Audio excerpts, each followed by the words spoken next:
ईश्वर ने कहा, हे सनत कुमार, आपसे पाप को नाश करने वाला बुद्ध और बृहस्पति व्रत को कहूँगा, जिसे श्रद्धा के साथ करके प्राणी उत्तम सिद्धि को प्राप्त करता है।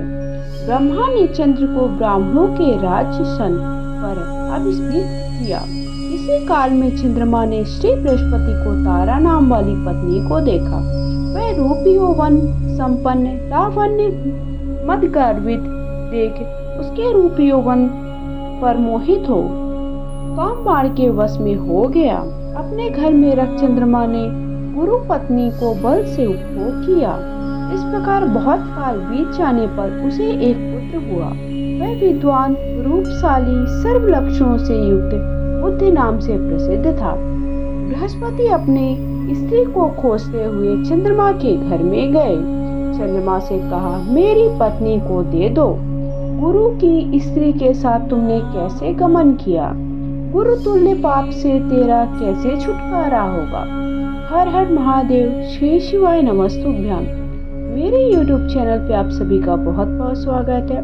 श्रावण मास के महत्व के कथा का 7वां तक अध्याय मैंने आप सबको सुना दिया है।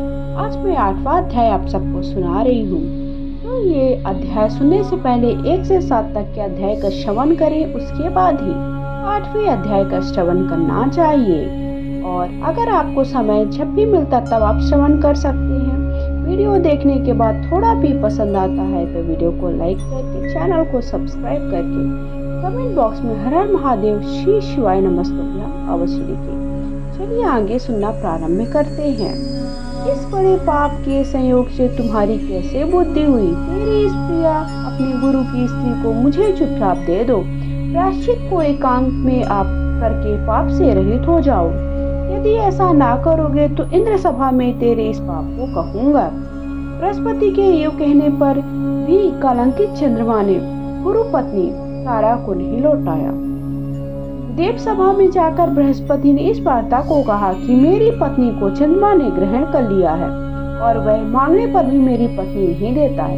हे इंद्र, आप देवराज हैं, आप मेरी पत्नी को आज्ञा से दिला दे, अन्यथा चंद्रमा कृत पाप आपको होगा। इसमें कोई भी संशय नहीं है, क्योंकि राज्य का पाप शास्त्र के निर्णय से राजा को ही भोगना पड़ता है।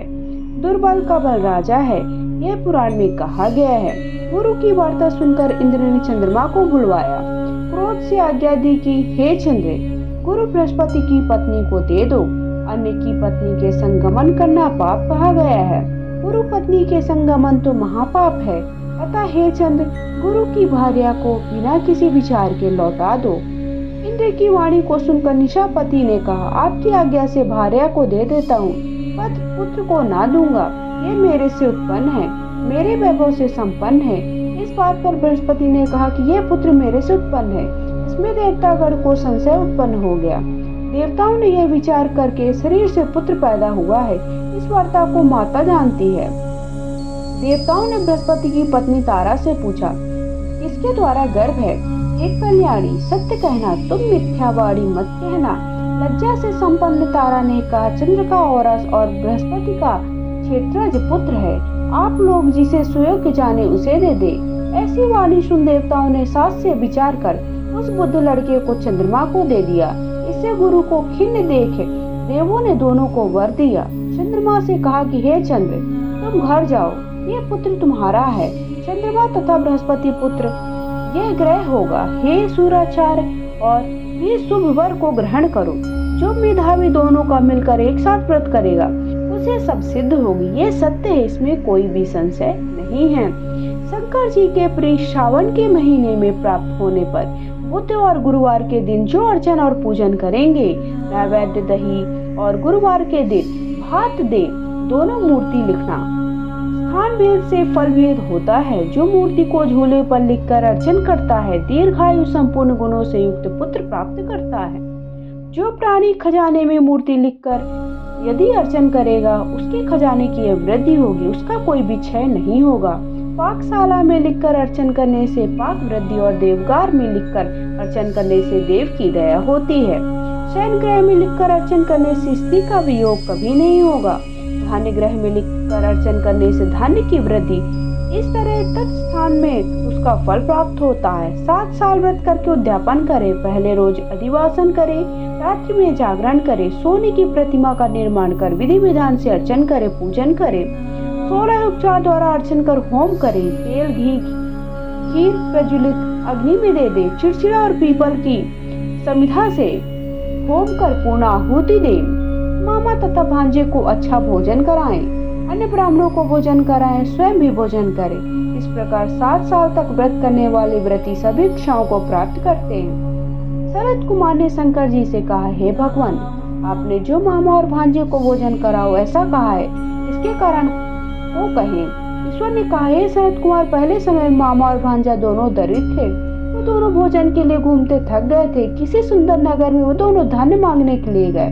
प्रत्येक मकान में श्रावण के महीने में उसी व्रत को देखा है। हर एक बार के उस व्रत को करते हुए देखा, पर बुद्ध तथा गुरु का कहीं व्रत नहीं देखा गया है। उस समय उन लोगों ने बहुत काल तक आपस में विचारा कि सब जगह सूर्य और अन्य वारों का व्रत देखा जा रहा है, पर बुद्ध और गुरुवार का व्रत देखने में कहीं नहीं मिला है। अतः हम दोनों ने बुद्ध और गुरु का व्रत करे, क्योंकि किसी ने व्रत को नहीं किया है। अतः ये अनुशिष्ट व्रत होता है, इसे सादर करे, पर व्रत विधान न जानने से फिर दोनों संशय उत्पन्न हो गए। तभी उसी रात में उन दोनों को स्वप्न में विधि ज्ञात हुई। स्वप्न से ज्ञात विधि द्वारा व्रत को दोनों ने किया, बड़ी संपत्ति प्राप्त की, ऐश्वर्य दिनों दिन बढ़ता नजर आने लगा। इस प्रकार 7 साल तक व्रत करके पुत्र पौत्र आदि से संपन्न हो गए। प्रत्यक्ष हो बुद्ध तथा गुरु ने उन दोनों को वर दिया कि आप लोग ने हमारे व्रत को सुविचार किया, अतः आज से इस शुभ व्रत को जो भी करेगा वह निश्चय मामा तथा भांजे को भोजन करावेगा। इस प्रकार श्रावण मास के महत्व का 8वां अध्याय संपन्न हुआ। बोलिए हर हर महादेव। श्री शिवाय नमस्तुभ्याम।